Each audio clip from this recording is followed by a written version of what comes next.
Good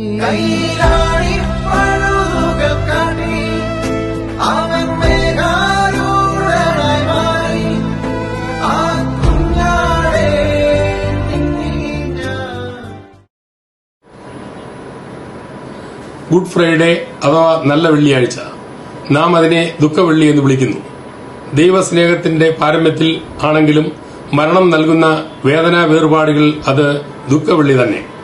നമ്മുടെ ദൈവം മനുഷ്യരക്ഷയ്ക്കായി മനുഷ്യനായി പിറന്ന് ദൈവസ്നേഹം ആവോളം പകർന്നു തന്ന് സഹനത്തിന്റെ വഴികളിലൂടെ കുരിശുമരണം വരിച്ച ആ ദിവസം, ആത്മാർത്ഥമായി ആത്മപരിശോധന ചെയ്യുന്ന ഓരോ വ്യക്തിക്കും ദുഃഖം നൽകുന്ന ദിവസം തന്നെയാണ്.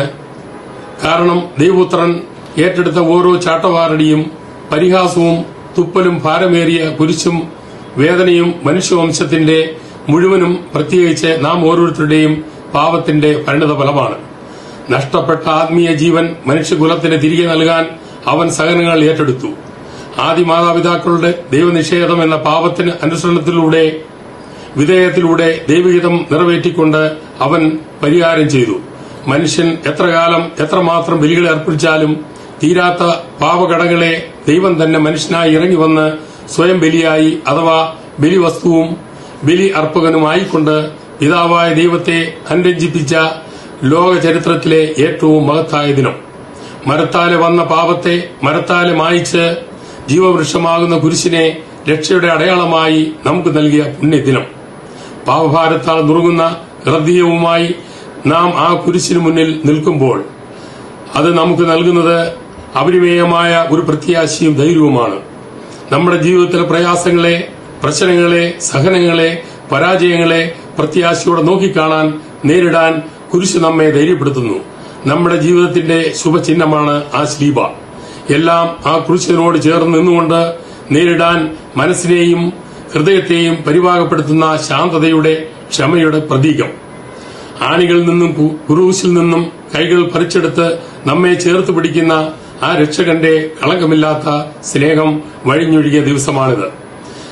യോഹന്നാന്റെ സുവിശേഷം 13-ാം അധ്യായത്തിൽ ഇങ്ങനെ അരുൾ ചെയ്യുന്നു: സ്നേഹിതനു വേണ്ടി ജീവൻ ബലികഴിക്കുന്നതിനേക്കാൾ വലിയ സ്നേഹമില്ല. ഞാൻ നിങ്ങളോട് കൽപ്പിച്ചത് നിങ്ങൾ ചെയ്യുന്നെങ്കിൽ നിങ്ങൾ എന്റെ സ്നേഹിതരാണ്.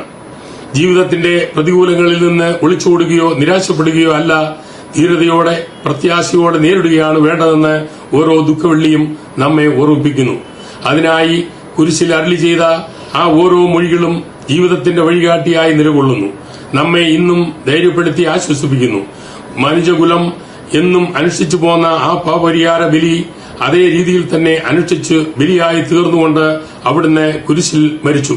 മരണത്തോടെ എല്ലാം അവസാനിച്ചുവെന്ന് പലരും കരുതിയ ദുഃഖവെള്ളിയിൽ നിസ്സഹായനായ പരാജിതനായ ഒരു നേതാവാണ് അവിടുന്ന് എന്ന് പലരും വിധി എഴുതിയെടുത്തുനിന്ന് മഹത്വം നിറഞ്ഞ ഉത്ഥാനത്തിന്റെ പ്രത്യാശയിലൂടെ രക്ഷണീയ കൃത്യം പൂർത്തിയാക്കി ലോകത്തിന്റെ നെറുകയിൽ വിജയശ്രീയിൽ ആളിതനായി യേശു ഇന്നും ജീവിക്കുന്നു.